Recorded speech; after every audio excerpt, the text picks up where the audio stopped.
What's up guys, welcome back to my YouTube channel. This time I'm taking you to Iceland once again.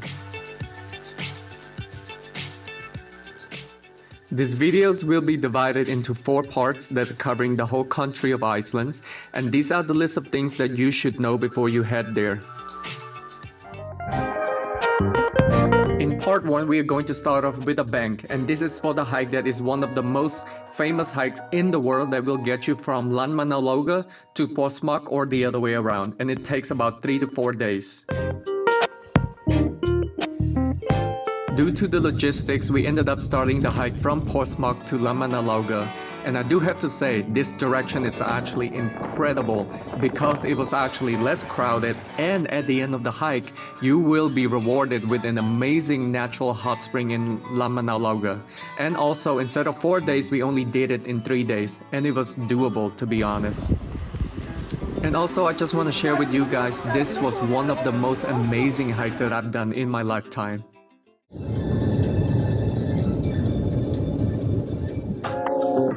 As you all know, Iceland is full of beautiful waterfalls, so this part of the ring road we will be visiting 3 waterfalls that are really close to each other. This waterfall that is inside the cave, it is quite incredible for a photo. However, it is quite hard to stay there for so long, but it is so worth it. So as we were driving to the 3rd waterfall just off of the road, there's this man-made cave that's supposedly the largest one in Iceland, and you can just walk through it inside the cave itself and also walk to the top of it for a good view. You might have already seen this waterfall in all of the waterfall photos of Iceland. So with that said, this is Skógafoss. As you keep driving north past all of those waterfalls, you will come to this amazing black sand beach area in the town called Vik. Please make sure to go up to this lookout area in this small peninsula, and there's a lighthouse at the top of it. It is incredibly beautiful. You can see the long stretch of the black sand beach. Alright guys, so here we are at the very famous black sand beach overlooking the iconic sea stacks. And apparently this beach is actually very dangerous, so hey, be careful. If you decided to stay in the town in Vik, just make sure to go to the black sand beach in the morning for a morning stroll. It is very calm, it is very peaceful and beautiful. Before we're getting too far into the ring road, we need to make sure to talk about this beautiful and small charming capital city of Iceland called Reykjavík.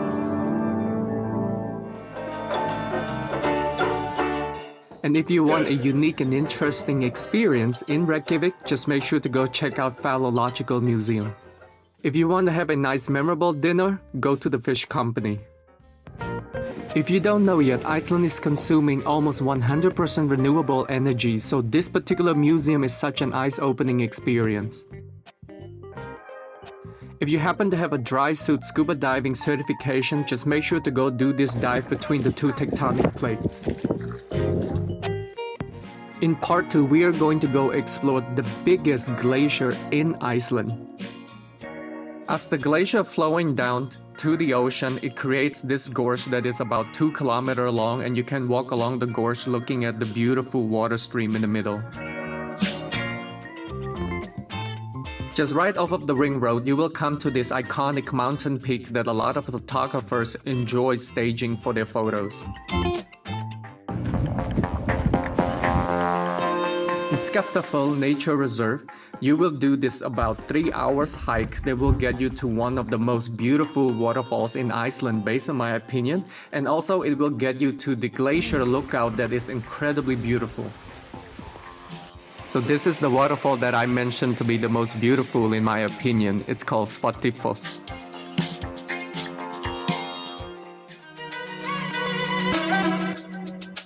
To be honest, this was one of the best activities that we did in Iceland by hiking up to the edge of the cliff looking over the glacier. There are several glacier lagoons in this area. This particular one that is showing right now, it is actually more quiet, and there's also a boat tour that will get you up close to the glacier. So So something interesting about this glacier lagoon is that the ice block that is chipped away from the main glacier, it is flowing into the ocean and it's ended up stuck along the beach that would become later called Diamond Beach.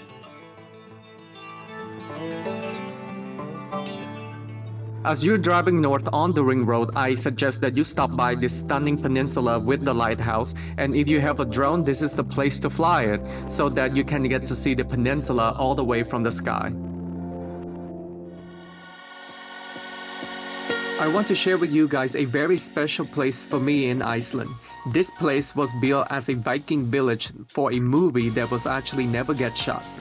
One tip, just go drive out all the way to the end of the peninsula to look at the mountain range in its entirety.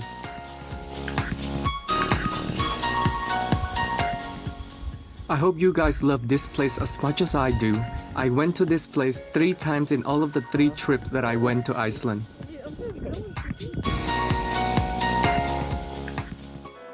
Part 3, we're going to discover the northeast side of Iceland, and we're going to start off by hiking up to one of my most favorite waterfalls. Along the hike, you will come across the smaller waterfalls, but don't stop there, just make sure to hike all the way to the majestic, the bigger waterfall Hundafoss. And this waterfall itself, it's so magnificent because of the red clay layer.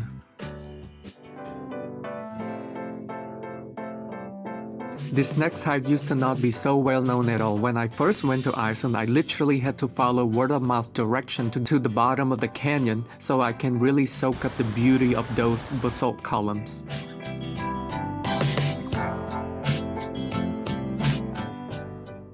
Alright guys, let's go on an adventure off of the ring road. With that said, make sure you have a 4x4 car to go on this road. You will come across the largest power plant in Iceland, along with this magnificent canyon from the water that's flowing from the power plant. So this is the reason that we took on that adventure, to come to this natural hot spring that is very secretive, and you're literally surrounded by just mountains and rivers everywhere.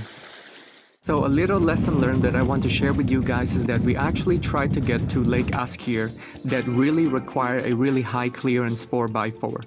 Even with our 4x4, we could not even go all the way because we have to cross some really deep rivers.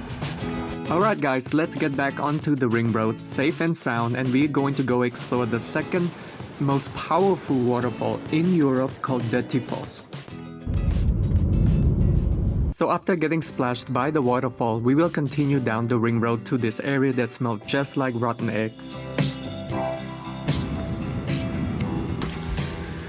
So something interesting about this area and the area around the lake that I'm showing right now is that there are so many flies everywhere, and some people, when they're visiting this area, they actually wear like a net surrounding their heads.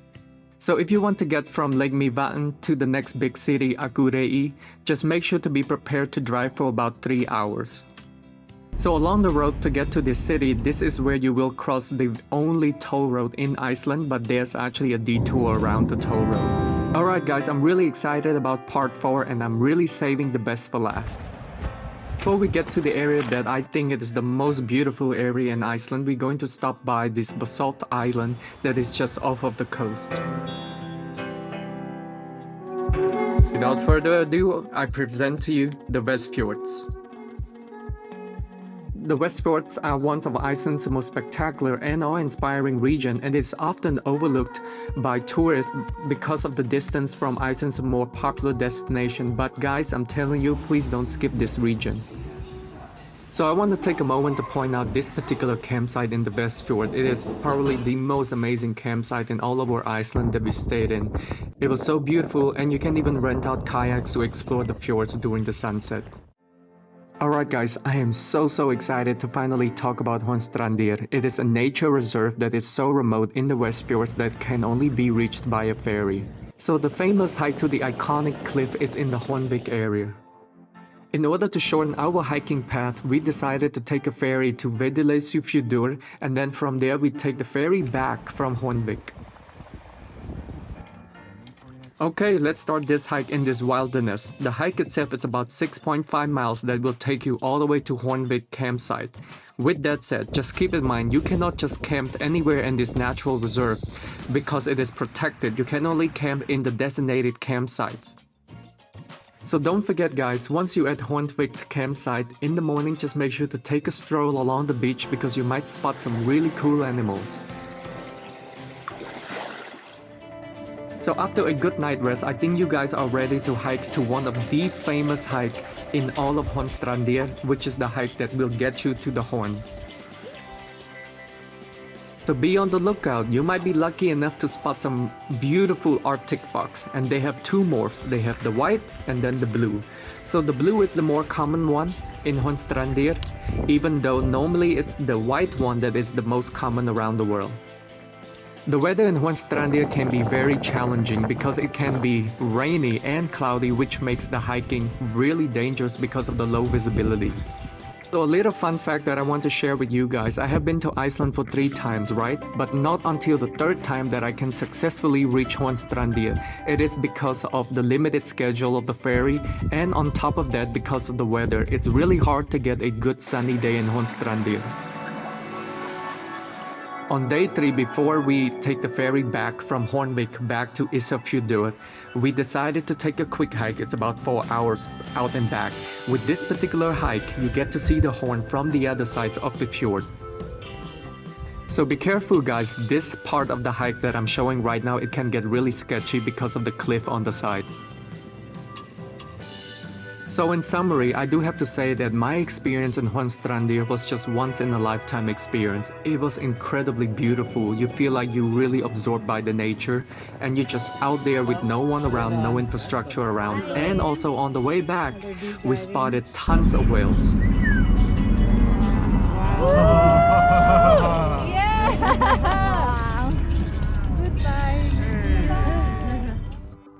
Alright guys, now that we are back on the mainland in the West Fjords, let's go check out supposedly the most beautiful waterfall in Iceland called Dynjandi.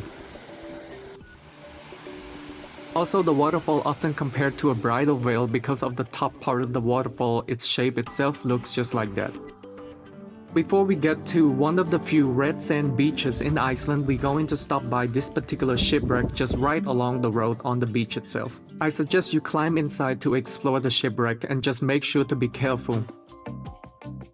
Just keep in mind as you are driving down to this red sand beach, it's actually where the best view of the beach itself.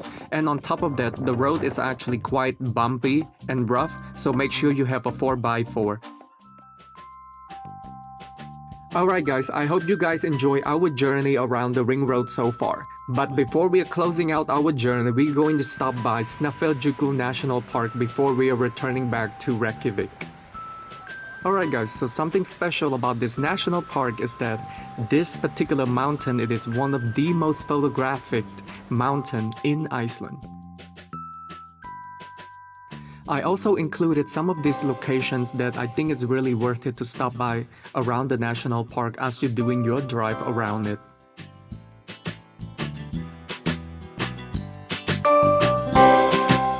I also want to mention the small fishing village called Anastapi. There's a lot of things surrounding this village itself, so make sure to hike around the area. And also, if you're feeling brave enough, you might want to give it a shot at taking this particular photo. Thank you so much guys for watching these videos, and I hope you find some really good information from this video. And on top of that, I hope you enjoy Iceland as much as I do.